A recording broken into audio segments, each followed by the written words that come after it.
Muy de frente, así. Lo parece del ayuntamiento.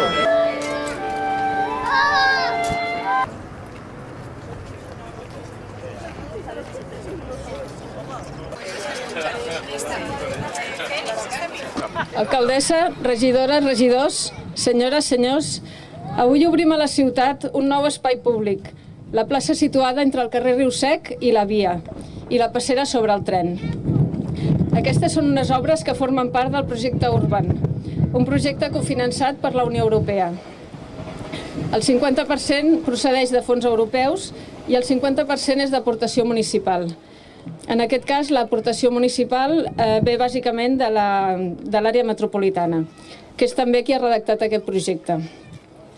A Catalunya només hi ha 4 ciutats que formen part d'aquest projecte europeu, del projecte Urban, i són Barcelona, Hospitalet, Santa Coloma i Cerdanyola. L'Urban és un projecte global de millora urbana que contempla actuacions no només de tipus urbanístics, sinó també de temes mediambientals, socials, etc., en un àmbit concret de la ciutat, que en el cas de Cerdanyola és l'entorn del Riu Sec. En concret, aquesta plaça ha de ser l'element de connexió entre els futurs equipaments esportius i educatius que estan previstos a banda i banda del lloc on ens trobem ara. De fet, aquesta plaça s'ha projectat pensant en aquests futurs equipaments. La zona d'accés des del carrer del Riu Sec és una zona a nivell de carrer i dels equipaments escolars que estaran aquí al davant. Unes grans rampes conformen la pròpia plaça i van pujant fins a tenir un nivell més alt a la part d'aquí al darrere que dona als futurs equipaments esportius, de manera que quedarà com un mirador sobre les futures pistes. Aquests desnivells ajuden a apropar-se al nivell de les vies del tren i fan que tant les escales com l'ascensor ja parteixin d'un punt molt més alt que el que seria el nivell del carrer. La plaça combina zones pavimentades, zones enjardinades i zones per jocs infantils, que com veieu estan situats a la zona més propera a la futura escola. En quant a la passera, des de la plaça s'hi pot accedir des d'una escala o des d'un ascensor i està formada per una gran biga des de la qual penja la plataforma de pas de vianants. Aquesta passera està dissenyada de forma simètrica i té un lleuger pendent. Té una alçada considerable, donada que ha de salvar les catenàries dels trens. I també passa per damunt del carrer Frederic Puig i va parar a una zona verda del barri de la Farigola. Els espais que obrim avui, la plaça i la passera, i també el futur pont del Remei, seran un punt clau de comunicació entre els barris de la Farigola i de Xarau. Amics i amigues, veïns i veïnes de tots dos barris, de la Farigola i de Xarau. Jo ara, com deia la regidora, efectivament aquest és un nou espai que connecta, que cus dos barris de Cerdanyola, la Farigola i Xarau, els apropa. Però sobretot jo diria que avui el que fem és donar un pas endavant en un projecte, l'Urban, que té dos objectius fonamentals. En primer lloc, vertebrar Cerdanyola, cosir-la urbanísticament. I per cosir-la utilitzar elements complexes, com són el nostre riu. Elements que semblen insalvables, com la via.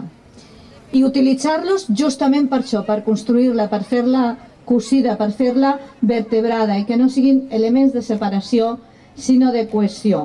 Però també té un altre segon element, segon objectiu, que és recuperar mediambientalment la nostra ciutat. Aquests espais, molt a prop del que abans era la fàbrica d'Uralita, han tingut i tenen encara molts llocs en els que hi ha amiant. Les obres de l'Urban ens permeten aquesta recuperació mediambiental, ens permeten confinar-ho. Aquí tenim un exemple i més endavant en tindrem més. I l'Urban, a més, és un full de ruta, ens dibuixa una ciutat en la que recuperem els espais al voltant del nostre riu, recuperem els nostres barris, els que estan més a prop, i també són una oportunitat per recuperar equipaments o fer-ne de nous. Aquí tenim un bon exemple, la futura escola de primària, i d'infantil, infantil i primària, i aquí darrere el que seran els futurs equipaments esportius. Més endavant tindrem un altre pont, el pont del Remei, que tornarà a apropar Can Xarau a la Farigola, i una mica més lluny la futura Biblioteca Central.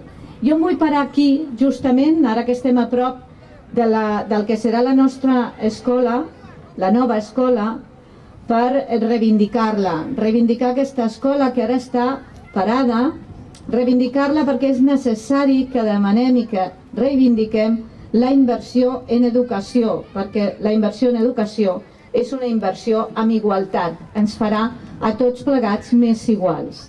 La Generalitat de Catalunya té aquí un compromís, volem que es faci. Nosaltres creiem que és imprescindible per als nens i les nenes de Cerdanyola. I l'Ajuntament, tots plegats, tots els que estem aquí, no defallirem en exigir-la. Dit això, també vull aprofitar per dir que, efectivament, posar aquest element nou al nostre paisatge urbà ens dona una nova oportunitat per veure la futura transformació urbanística i mediambiental de Cerdanyola. I jo us demano a vosaltres, als veïns i veïnes del barri, a tots els ciutadans que faran servir aquest espai, que el facin seu, que el feu vostre, que el cuideu, que el gaudiu. Nosaltres també ajudarem a cuidar-lo, però que vosaltres també el feu vostre. Moltes gràcies.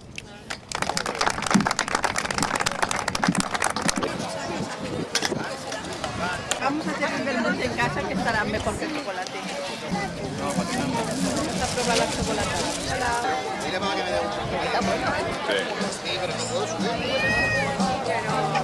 ¿Qué le parece la obra esta? Hombre, en principio me parece bien, pero nosotros tenemos también muchas carencias en el barrio, quizás más perentorias que lo que han hecho. Por ejemplo, no tenemos, hace 7 años que la asociación está en marcha y no tenemos un centro para la asociación. No tenemos donde reunirnos. No puedo hacer un splay para los niños, no podemos hacer para los mayores actividades, no podemos hacer nada. Pues cierra la discoteca, pero si es que lo único que están haciendo es vandalismo. Si es que les sale más caro al ayuntamiento, esa discoteca está abierta, que esté cerrada. ¿Usted cree de que el vandalismo le atacará esto de una manera...? Espero que no, espero que sepamos entre todos cuidarlo. ¿Hay medidas municipales que se preocupen de esto, con la instalación de cámaras y todo eso? Exactamente, efectivamente.